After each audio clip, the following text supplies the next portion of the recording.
Well,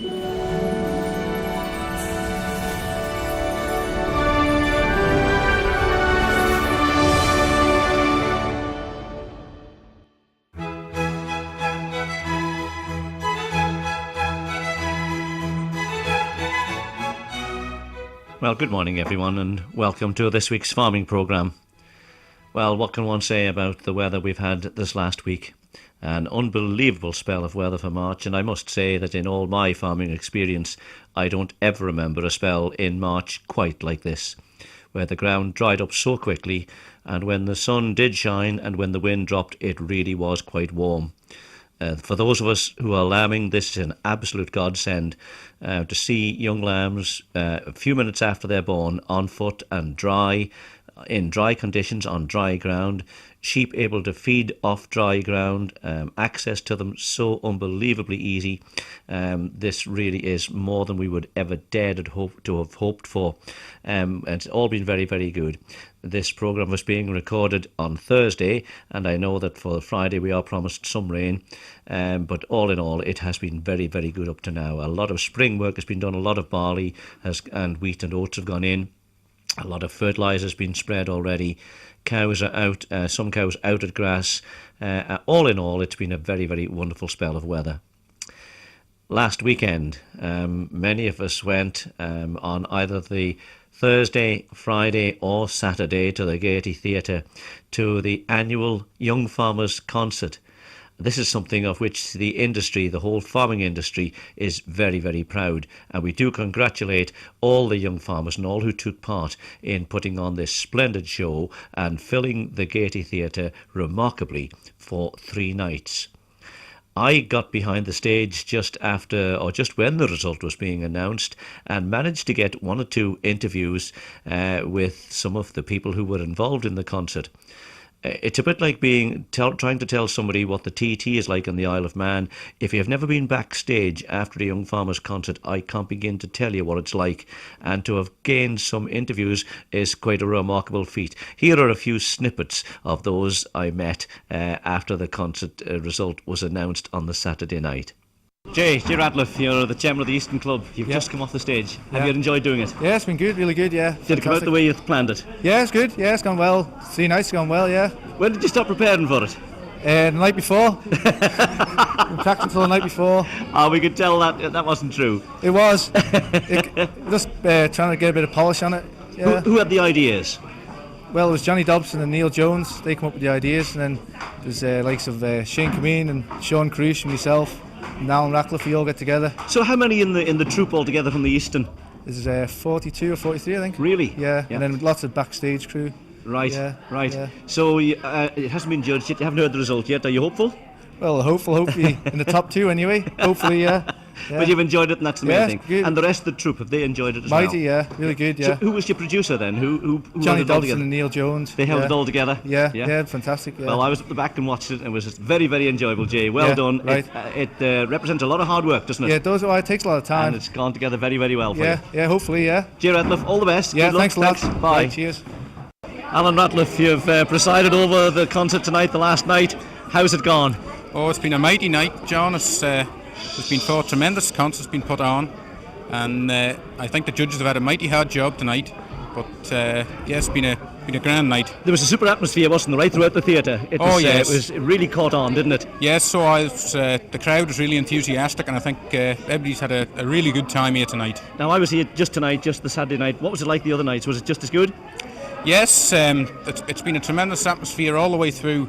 It really has been marvellous right from start to finish. And the result's been announced now, and the Eastern have won this competition. How important is that, actually winning it?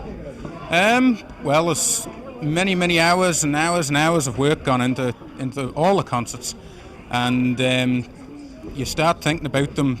We'll be starting thinking about this one for next year now, kind of thing, and it's a real big thing to win it. It's mighty. But it's good when it comes together on the night, doesn't it? Oh yes. It's a mighty feeling to be out on the Gaiety stage and having people clap and laugh. It's grand. And I think tonight confirms what I've always said, that the Young Farmers Clubs is the best youth movement going, isn't it? Oh, definitely. Absolutely, no doubt. Super. Allan, thank you very, very much for that. It's been a super night. Congratulations, everybody. It's been very, very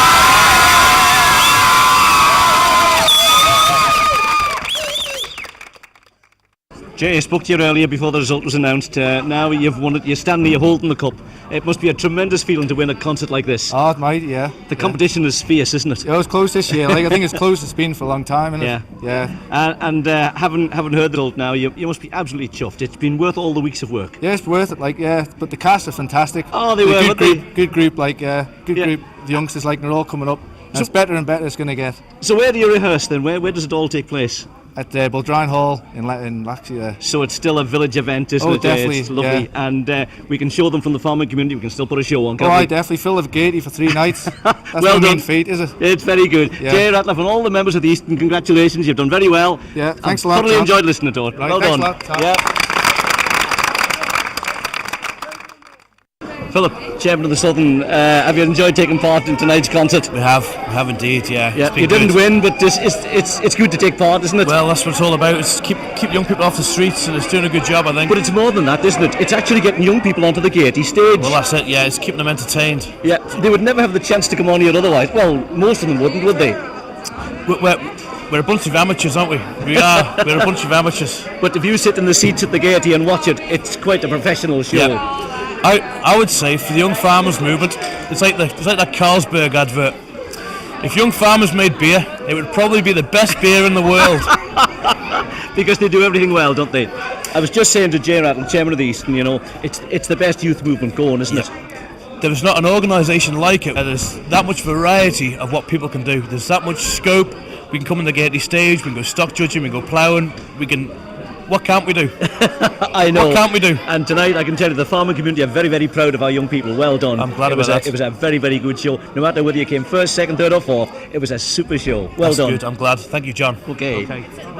Olive Dobson, how do you manage to qualify as a young farmer to take part in the Young Farmers Contest? I wouldn't know, but you caught me on the hop, I can tell you this. Yes, Wasn't it a splendid show, though? I think so. It really was. Yes, it flowed lovely. Yeah, and you played for the Eastern, I did. and I could tell your style, and Could you? it was a very good lead for all who took part. Do you reckon Oh, now? I did. And did you feel a good rapport with those on the stage as well? Oh, we get on well together. Yes. They look on me as a grandmother figure. And, it's good fun. Keeps you out Yeah. of mischief. And keeps them out of mischief too. Well, everybody is saying tonight, everybody I'm speaking to, it's one of the best youth movements that's going, isn't it? Yes. It prepares them for a lot of things for the future in life, doesn't it? Yeah. And also it gives youngsters an opportunity to come into the Gaiety, Yeah, I go know. on the stage. Wonderful. And it's marvellous, isn't it? It's a lovely place to work. I know. It's a lovely stage to work from. It is nice. So you've got a super role here now as musical director. Well, and I'm I sure wouldn't know. that'll be your role for many years to come, all of knowing your talents. I play. I have no saying in the choice of stuff. I'm told what to do. But that's no problem. I'd rather it that way because the young people, they have their say. But you do it very, very well. Well, I try anyway. Thank you. Olive, well done for your Thank part you. in it. Thank you. Well, Trevor Quirk, I finally caught up with you in the middle of Lamb, I must say, and you've pinched a few minutes out a few days after the concert. Now, how did you think the concert went as far as the Central Club was concerned? I think we went a lot better than we did last year. We're just starting to get used to doing things for ourselves now more than anything. What do you mean doing things for yourselves? Well, we used to sort of sit back and leave it for the producer to do everything for us, and now we're starting to work as a team together. Right. So have you not got a producer now then? Yeah, Linda Christian's working well with us this year. She was asked this year. She's been a big help. She's done lots of work with the Black Theatre sketch. She'd done a tremendous lot with that, didn't she? Yeah. It was quite spectacular, wasn't it? Yeah, I think it paid off anyway. It really did. The Lion King was absolutely tremendous. I was watching that from the wings, and it really looked good. So all in all, were you pleased with your programme when it came to the 3 nights? Yeah. There's a few hiccups on the first night. The first night's going to be more like a dress rehearsal than anything, but second and third night went well. Yeah. So who has the ideas? Who writes the scripts for the sketches and what? Well, we all a few ideas amongst us each, and then we worked on them more than anything. And it's all very local, isn't it? Local characters are always involved, and MHKs and anybody who claims to be anybody, they're fair game, aren't they? Yeah, seems to The audience seemed to go for the local people more than anything. Were you on the stage yourself? Yeah. How did you find the audiences? I think the fire alarm going off on the Thursday night sort of knocked the stuffing out of the audience a bit. Right. But the Friday and the Saturday, they were very good. Yeah. Did you think the audience was a good responsive audience? Did the audience laugh where they were supposed to laugh? Yeah. Because that's always a good help and a good indicator, isn't it? Yeah. So a lot of work goes into it, Trevor. From a chairman's point of view, what's been your main role then in pulling this concert together? Oh, I don't know. Writing the links out, writing the song. The Collister brothers done lots of work on the props. I was down with them a couple of nights helping out in that. And what about motivating the rest of the club, the members then? Do you need to motivate them, or are they all enthusiastic and geared up for it? Majority of them are enthusiastic. There's a couple of younger ones there, you got to shout at them, but most of them seem to be well into it. Are they all keen to take part, or are they a bit shy? They're all keen to take part. Do they want speaking parts? No, no, the younger ones don't seem to want the speaking parts. They get them whether they want them or not. The dancing is always a great part of any programme. All the programmes had lots of dancing in it. Is this something that the girls enjoy and seems to be very acceptable? Yeah, the girls enjoy it. The lads sort of get dragged into it. I noticed this year the other clubs haven't bothered putting the lads in the dances. The Northern had a few in, but I don't think the lads like it. I can't dance myself, so I don't blame them. What about the life in the club itself, Trevor? You've taken over chairman now. Is it a good, healthy, vigorous club then, the Central at the moment? Yeah, we're doing all right at the moment. We're just at that stage where the older members have just left, and we've got a group of younger members coming in, and there's only a handful of us in the middle. So right, and it all falls to you.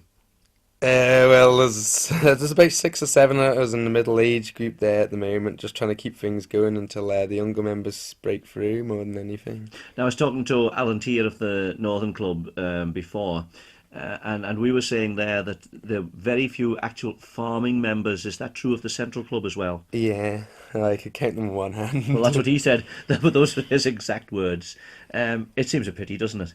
Yeah. That but it's a reflection of the industry, I suppose. That there are fewer of us farming now, and fewer to take part in young farmers' activities. Mm-hmm. What do you think about how the club will go in the future? Will you still pursue farming activity like stock judging, sheep shearing, farm planning, and all the rest? I don't know. It is dying out a bit, but I think it is anyway, because I remember when our parents used to do it, they used to take it very, very serious. Now it's just a case of ringing people up and dragging them to the stock judgings and that. Right. But as long as the concert keeps going, the young farmers will stay together. The concert keeps us together at the moment. Right. But it's a good social club though as well, isn't it? Yes. And it's good for youngsters to start. It's very good for social life. Yeah, and we need that, don't we, in the countryside? People of like mind. It's only ourselves who would know what lambing time means. That you can't sort of just leave everything and go. And people of similar minds like that need to be together, don't they? Yeah. So, Trevor, no plans for the future then? When will you start thinking about next year's concert? It'll be after Christmas. Right. Well, congratulations on a lot of hard work. A show very well put together. I hope you enjoyed it as much as we did in the audience enjoyed it. Yeah, I think I did. Trevor Quirk, thank you very much for the time you've taken out of your busy lambing programme to share those few thoughts with us. Now, Allan Teare, I caught up with Allan some days after the concert. If you could believe what it's like at the back of the stage just after the result has been announced amongst 150 young farmers, you'll realise that finding individuals is no easy job. But I did track Allan down at Bollokelly some days afterwards and came to see what he thought of the concert from the northern point of view. You didn't have the same success as you've had in previous years, Allan, but did you enjoy it? Oh, I think everybody enjoys it every year. It's just a shame we had to come last, but somebody has to come there. But it was a good show all through, wasn't it? Yeah, it's a good show all through. I really liked the Easterns. Oh well, that's big of you to say that. Oh, well. And they were a very good show, weren't they? They were good. Yeah. So when you start to put this together, Alan, when do you start? Some of them said the night before, but I'm sure you do a lot more than that. It only really comes together about a fortnight beforehand. We'll start to get the dancing into gear. A few sketches have been written for about 4 weeks maybe, but Who writes your sketches then? sketches, Simon Clark, Jill Teare, everybody nips in and does a bit, Right. puts their own touches to it. And who has the ideas, or where do you get the ideas from? Because there's some very original ideas, weren't there?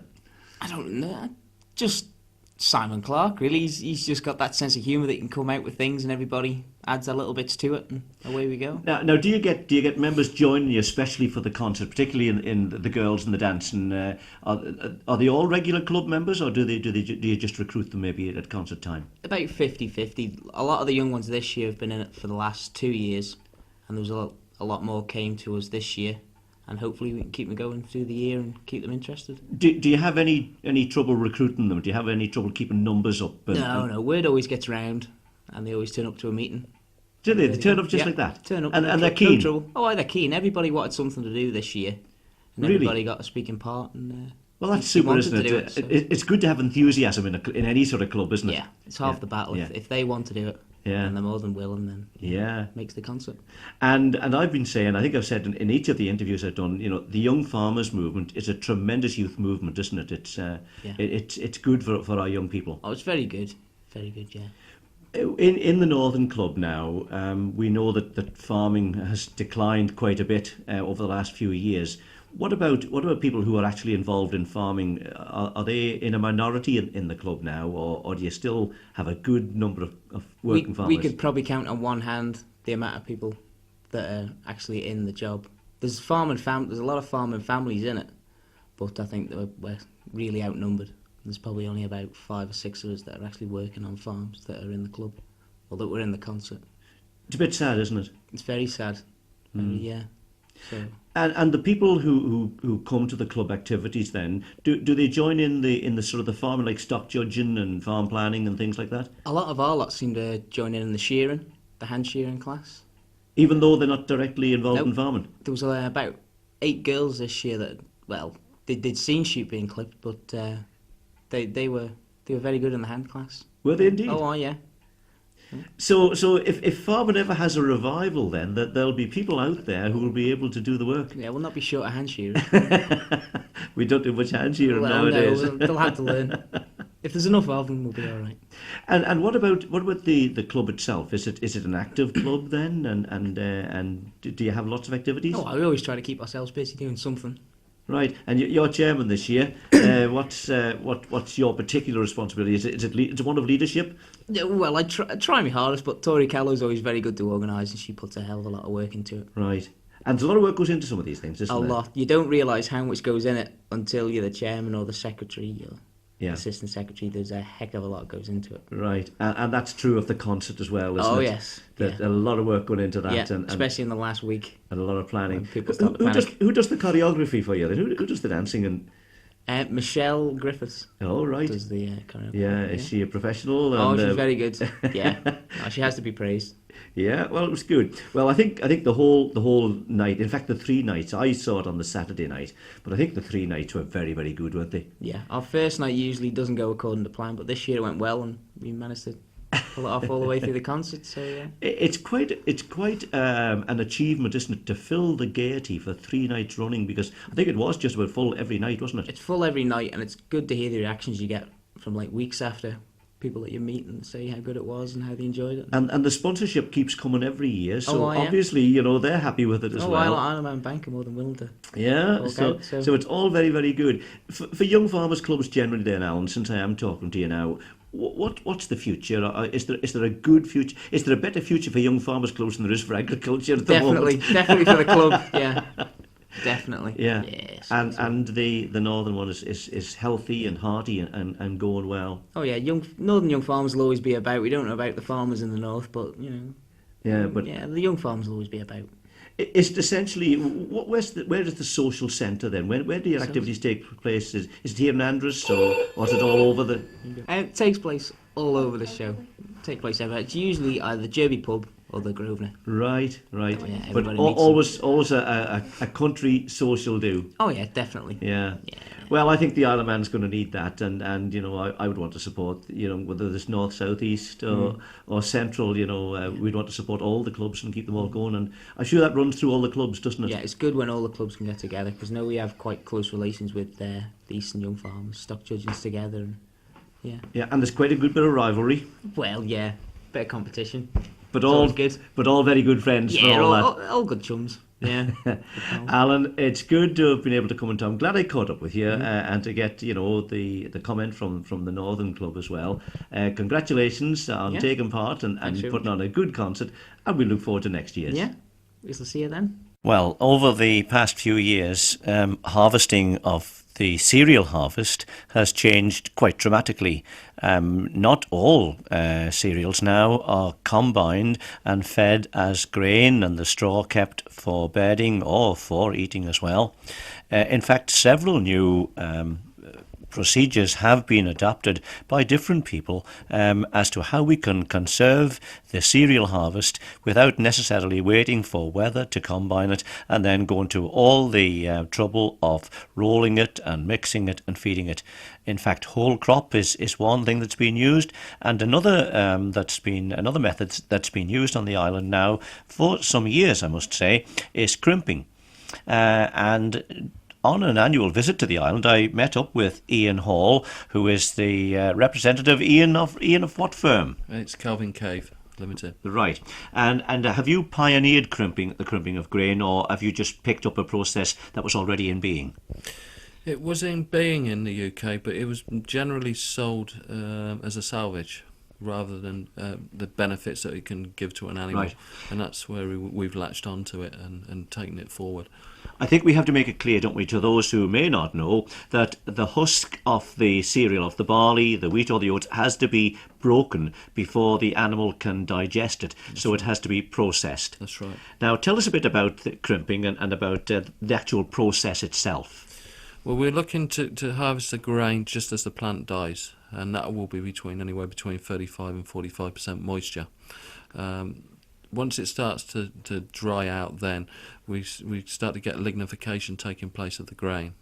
If we can catch it before this point, then the fibre there can be as high as 80%. Tell me what that word means, lignification. It's just basically when the coat starts to harden and it's Right. not digested in the animal's gut. Right. So we're coming from somewhere of about 80% digestibility, a little bit like devalue in silage. The more mature, then obviously the lower the devalue. So the grain is combined with an ordinary combine. Yeah. How do ordinary combines stand up to combining what must be really green grain at that stage? Surprisingly, very well. Then it's the question we get asked wherever we go with it. But if you actually go into a field on a nice, warm, sunny day when the grain's snicking and pull a head off, it'll probably fall out better than when it's down at 20% moisture. Right. So we get over the combining and it's bulked off then into bulk trailers. That's right. Now, presumably, tell us a bit about the crimping machine. It's carried then to this crimping machine. Yeah. Tell us a little bit about that, how it works. Well, basically, we've got two types. We've got the Merska and we've got the Corte, which are both on the island. And the best way of describing the rollers, they're like a golf ball head. They've got dimples in the rollers, and that's what draws the grain through. And we're looking at processing anywhere between 10 to 15 tonnes an hour for the machine. That is a remarkable throughput of grain through right. any machine. That's right. Is that you're not just telling me that because you want to impress? No. You can actually put that through. Yes, and that's one of the smaller machines that we've got. Right. The biggest one that we've got out there, which we've just sold the third one into the UK now. We've actually had up to 48 tonnes an hour through it. Right. Which is quite scary. So you cart it into the yard. The crimping machine is set up. It's augered. I take it into the crimper, is it? No, usually put it in with a bucket. Right, with a loader. Tractor, yeah. You're not talking about a bucket with a handle on, are you? No. We're talking about a bucket on a loader, That's and right. it's through the crimper. Yeah. And how then? And then it's pushed away with the same loader into like a silage pit, a small pit. It's rolled in with the tractor exactly the same way as you would silage. Right. Does it have to be enclosed in plastic and kept? It's ensiled, in fact. Exactly the same as silage. Right. And so when it comes out, then this is the acid test, of course. What qualities does it have as crimped grain? Well, we've got enough evidence to show now that a kilo of crimped grain at about 60% moisture is going to perform as well as a kilo of dry. So where a farmer wins straight away is that if you're typically getting a 2-ton crop off your field, you're going to be near 3 tons. Right. But I don't think it's just moisture. You are actually getting 3 tons worth of feed. Right. And that's where you win hands down. This new method you've adopted of actually rolling it into big bales and wrapping it that way, what led you into that? Why did you think that was necessary, or why do you think it would be better? I think what we're looking at doing throughout the UK, the farmers have got to work much more closely together. And what we're trying to do at the moment is educate the arable farmer that there are other ways of selling the grain rather than to a mill. And if a farmer can sell from one farm to another, with this process, it means that the arable man doesn't have to store it inside, he doesn't have to dry it, he isn't going to get it rejected. And I'm a big believer that most of what we feed to our livestock in the UK can be produced in the UK and stop a lot of the imports that are coming in at the moment. Well, I think we'd all want to do whatever we can to further that particular theory, yes. That's right, and certainly being on an island, then if the farmers over here can actually buy it, what's grown on the island, rather than to having it to import, particularly with the price of this, to bring things into the island, then it's got to be better. Yeah. All right. What about the uptake on the island then? Is this idea catching on? Steadily. I think the pleasing thing, this will probably be I think this will be our 6th season over here. And most of the people who did it in the early days are still doing it. And yes, each year we get a few more who come on and look at the idea. But it is a definite alternative to combining crops, absolutely. And then the use of the grain is much more flexible. That's right. I mean, one of the things I say to a lot of farmers today is that with the price cereals are, can we actually really afford to store it in a shed? Because really the only way to make money out of grain today is actually to walk it off the farm. So let's use the shed to put livestock in and keep the grain outside. Well, Ian, you've had your spell on the island now. Do you see interest growing? I mean, yes, it is. It is growing. A lot of people are concerned of where they're going to store it. There are people who obviously make makeshift clamps, which isn't the best way. And again, with this bale, what about vermin in wrap bales? Because that's one of the problems that we've had when we've tried to wrap whole crop. The beauty with this, a bale's actually going to hold about 1.5 tons, so it's very, very dense. That would be getting on to possibly about 3 times what whole crop would be. So a small hole in there isn't going to make a lot of damage. Right. But there are means and ways of preventing rodents. Right, but it's something we need to be aware of. Oh, of course. Absolutely. Yeah. Well, Ian, thank you very much for bringing us up to date on this new method of dealing with grain, because things are changing in the agricultural scene very, very rapidly, and traditional methods, some of them at least, are disappearing. That's right. And it's interesting to see what they'll be replaced with, and you're offering us one such instance. Ian Hall, thank you very much for spending your time with us. Thank you. Well, there we are, ladies and gentlemen. That's all we have time for this week. And this is John Kennaugh signing off until next week's programme.